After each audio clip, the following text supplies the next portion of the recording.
시편 56편 역시 다윗이 기록한 시인데요.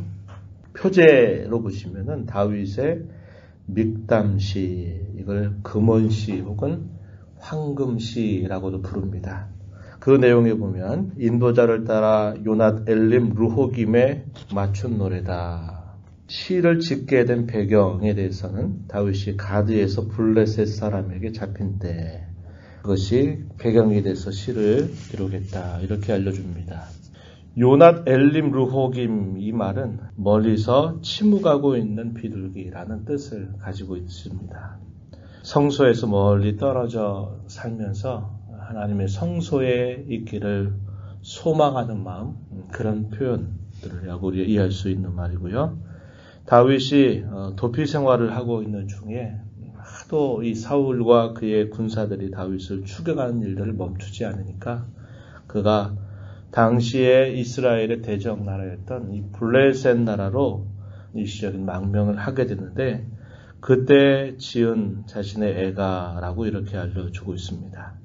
이에 대한 성경적인 배경은 사무엘상 21장 10절로부터 15절에 보면은 이러한 배경을 따라서 했는데, 다윗이 이 블레셋 땅 가운데서 한 도시 가드라고 하는 곳으로 자신이 피신을 하게 되자 그곳 사람들이 이 다윗을 미워하게 됩니다. 그리고 그를 마침내 사로잡는 그런 상황이 펼쳐집니다. 바로 그러한 위기의 순간 속에서 하나님을 의지하고 신뢰하는 이 다윗의 모습이 오늘 우리가 이 시편 속에 잘 표현이 되고 있습니다. 그가 마음으로 느끼고 있는 고통은 이렇게 표현되고 있습니다. 1절 말씀에 보면요, 사람이 나를 삼키려고 종일 치며 압제합니다, 이렇게 고백합니다. 사람들이 자신을 죽이려고 종일 자신을 치며 압제하는 그런 마음의 깊은 고통을 그가 경험하고 있고요. 2절 또 이어서 보면은 내 원수가 종일 나를 삼키려 하며 나를 교만하게 치는 자들이 많습니다, 이렇게 고백합니다. 자신을 치려고 하는 사람들이 많이 자기를 둘러싸고 있는 그러한 상황 속에 어찌할 수 없는 그런 형편 속에 있음을 그가 고백하고 있죠. 또 8절 한번 와서 보면 또 이렇게 표현합니다. 8절 가서 보면 나의 유리함을 주께서 계수하셨다. 유리한다, 어디 정처 없이 떠나가는 그런 모습을 여기 유리한다라고 표현을 했습니다. 자신이 있고 싶어하는 이스라엘 땅에 있을 수가 없고 하나님의 성소가 있는 곳에 있을 수가 없고 그가 무고하게 쫓김을 당해서 늘 피해만 되는 그런 상황 속에 자신이 유리하고 있다라는 것을 주께서 계수하고 계시다, 이렇게 표현합니다. 또 8절 이어지는 말씀에 보면은 이렇게 말합니다. 나의 눈물을 주의 병에 담으소서. 이것이 주의 책에 기록되지 아니하였나이까. 여기 나의 눈물이라는 표현을 표현합니다.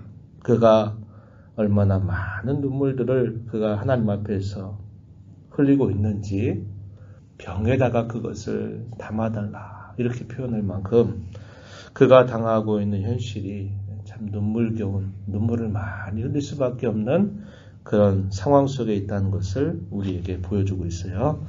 그런 상황들 속에 그는 하나님께 도움을 역시 요청합니다. 1절 말씀에 가서 보면 이렇게 시작합니다. 하나님이여 내게 은혜를 베푸소서, 이렇게 표현하죠. 그가 도움을 오직 찾을 수 있는 곳은 하나님의 품 외에, 하나님께서 자신을 보호하시는 것 외에 아무것도 없다는 것을 그는 철저하게 느끼면서 또다시 하나님 앞에 은혜를 베풀어 달라고 간구를 올리게 됩니다. 7절 가서 보면 또 이렇게 하나님 앞에 고백합니다. 하나님이여 분노하사 뭇백성을 낮추어 주소서, 이렇게 간구하죠. 또 8절에서도 우리가 읽었던 말씀, 주의 병에 담으소서, 주의 책에 기록되지 아니하였나이까. 지나온 세월 동안 또 이런 어려움 속에서 제가 주님 앞에 흘렸던 눈물, 당신의 병에 나의 눈물을 담아 주소서, 이렇게 하나님 앞에 아뢰고 있는 겁니다. 하나님께서 자신이 처해져 있는 그런 큰 위기와 그 상황들, 그 애처로운 상황들 하나님께서 살펴주셔서 자신을 건져달라고 하나님 앞에 간구를 올리고 있는 겁니다. 원수들은 계속적으로 자신을 공격하는데요. 자신이 하는 말은 어떤 말이든지 다 그것을 비틀어버린다, 곡해한다라고 표현합니다. 5절에 보면 그들이 종일 내 말을 곡해한다. 나를 치는 그들의 모든 생각이 사악하다 이렇게 표현하고 있습니다. 또한 자신의 생명을 엿보고 모여 숨어 있어서 다윗이 가는 발자취 하나하나를 지켜보고 있다라고 이렇게 표현하고 있습니다. 6절 말씀에 그들이 내 생명을 엿보았던 것과 같이 또 모여 숨어 내 발자취를 지켜보나이다. 끊임없는 원수들이 자신을 기다리는 겁니다. 이곳으로 가면 또 이곳에서 또 기다리고 있고 저곳에 가면 또 기다리고 있는 겁니다. 대적나라에 들어가 있는 형편에 있으니까 얼마나 이게 더할까요? 벌써 그들은 이 다윗이 누구인가를 알고 있기 때문에 그를 경계하면서 그를 어떻게든지 치려고 하는 그런 마음을 갖고 있는 것입니다. 그런 상황 속에서 그는 이런 큰 공경 가운데 빠져 있는 것을 보여주고 있어요. 그런 상황 속에서 그가 어떻게 대처하게 되는가? 이렇게 말합니다. 3절 말씀에 보면은 내가 두려워하는 날에는 내가 주를 의지하리이다. 두려움이 자신을 엄습해서 자신을 애워싸는 상황에 처할 때는 내가 주님을 의지하겠습니다. 나는 주님밖에 없습니다. 이런 고백을 하나님 앞에 드리는 겁니다.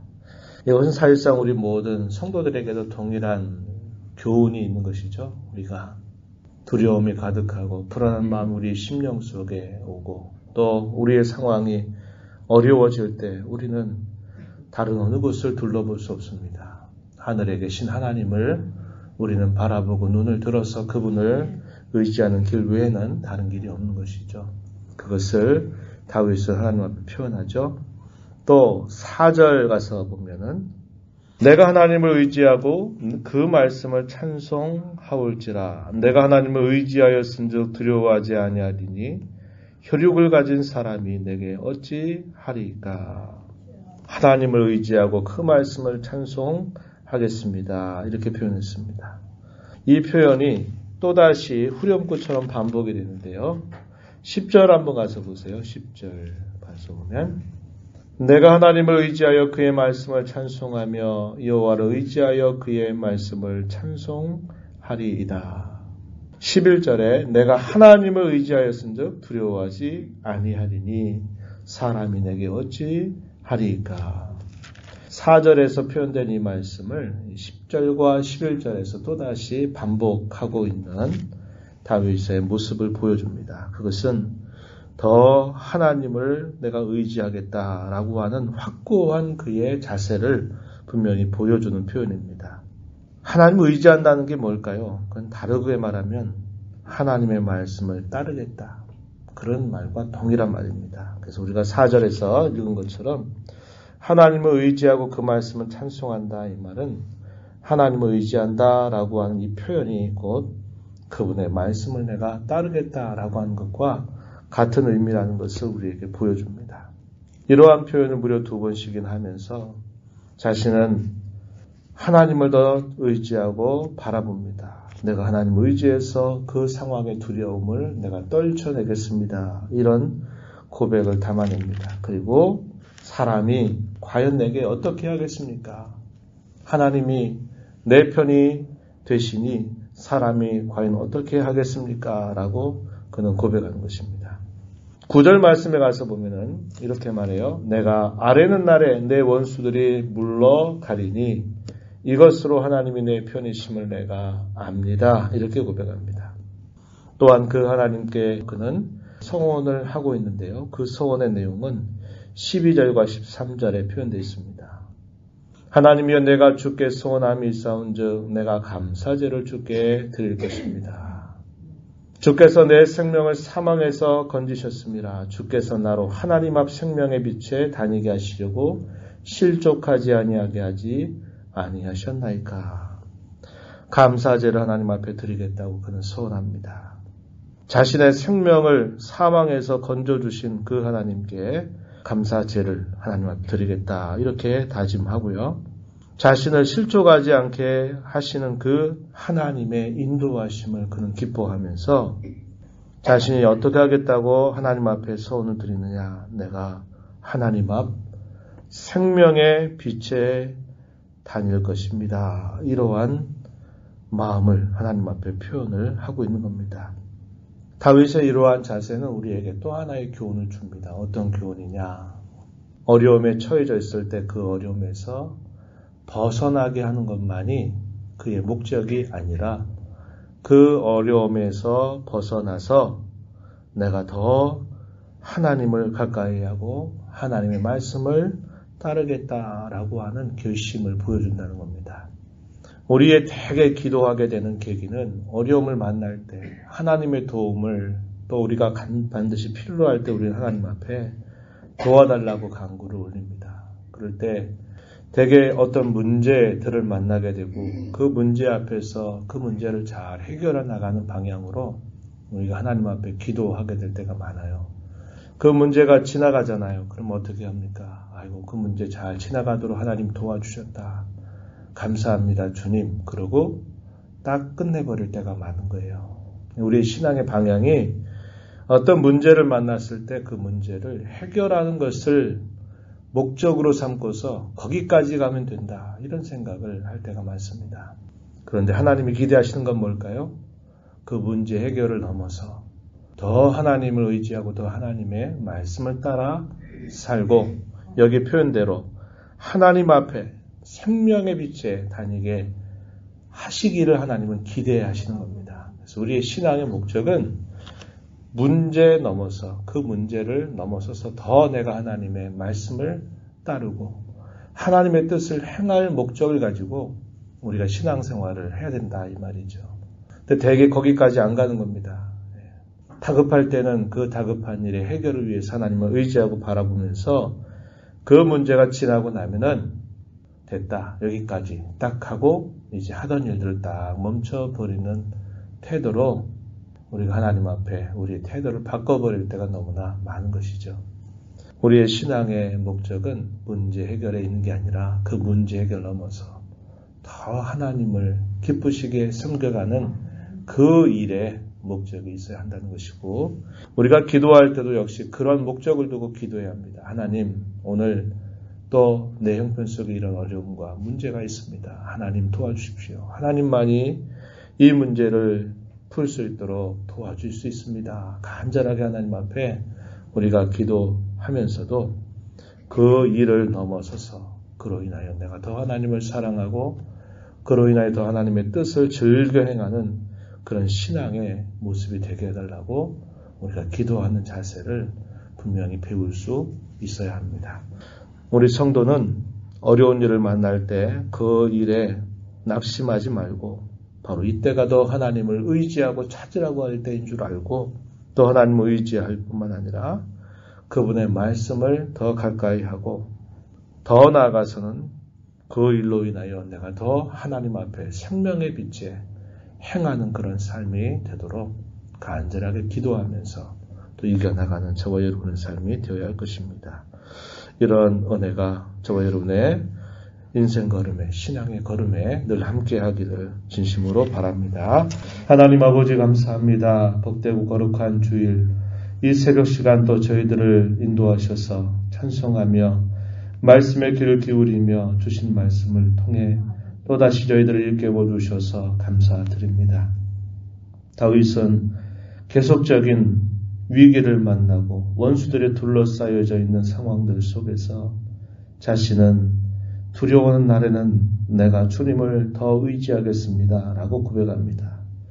하나님의 말씀을 더 따르겠다고 또다시 다짐하고 내가 하나님을 의지할 때 혈육 있는 사람이 과연 내게 어찌하겠습니까? 라고 하는 이런 깊은 신뢰를 가지고 더 하나님을 바라보고 의지하며 하나님이 내 편이시니 내가 아랠 때 나에게 나를 건져주시겠다고 그는 확신하면서 하나님 앞에 간구를 올립니다. 또한 그러한 간구를 통하여 그가 단순히 그 어려움에서 벗어난 것만 아니라 그 문제를 넘어서서 하나님 앞에 생명의 빛에 다니기를 다짐하고 소원하는 그의 신앙의 모습을 보여줍니다. 오늘 살아가는 저와 우리 모든 성도들에게 이러한 삶 속에서 늘 가져야 할 영적인 교훈을 마음에 잘 새겨서 어려운 일을 만나게 될 때마다 더 하나님을 바라보고 의지하게 하시고 더 하나님 앞에 가까이 나아가며 하나님을 더 섬기기 위하여 늘 하나님의 도움을 바라보는 그러한 신앙의 걸음 잘 걸어가도록 저희들을 도와주시옵소서. 오늘도 은혜의 보좌 앞에 나와서 하나님 앞에 은혜를 구하며 이 주일을 시작한 모든 심령들을 용납하시고 크신 은혜를 베풀어 주시옵소서. 예수님 이름으로 기도하옵나이다. 아멘.